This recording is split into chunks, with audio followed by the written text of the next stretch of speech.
సూర్యాపేట జిల్లా కోదాడ మండలం గణపవరంలో ఓ యువకుడు దారుణ హత్యకు గురయ్యాడు.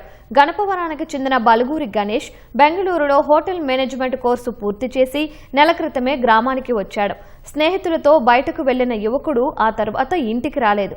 తల్లిదండ్రులు అంతటా వెతకగా బీక్యా తండా వైపు వెళ్లే మార్గంలో ఓ మామిడి తోట సమీపంలో విగత జీవిగా పడి ఉన్నాడు.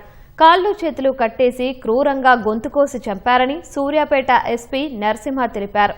యువకుడిని హత్య చేసిన వారి కోసం గాలిస్తున్నామని చెప్పారు.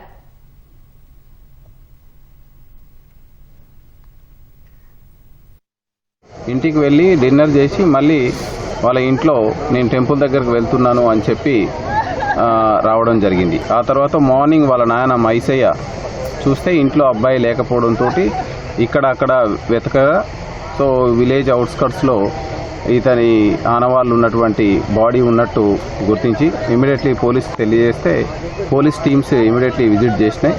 సో దీనికి అక్కడ చూస్తే ఆ అబ్బాయిని వెనకకు చేతులు కట్టేసి గొంతు కోసి బ్రూటల్గా మర్డర్ చేసినట్టు మనకు కనిపిస్తుంది.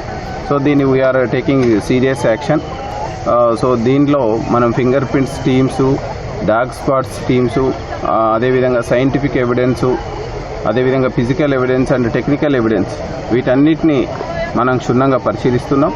సో దీనికి బాధ్యులైనటువంటి వ్యక్తుల పైన మనం ఆల్రెడీ ఒక 3 టీమ్స్ ఫామ్ చేసినాం. సో వీళ్ళని త్వరగానే పట్టుకునేటట్టు బాధ్యులైన వాళ్ళకి కఠినంగా శిక్ష వచ్చేటట్టు పోలీస్ ఇన్వెస్టిగేషన్ ఉంటుంది.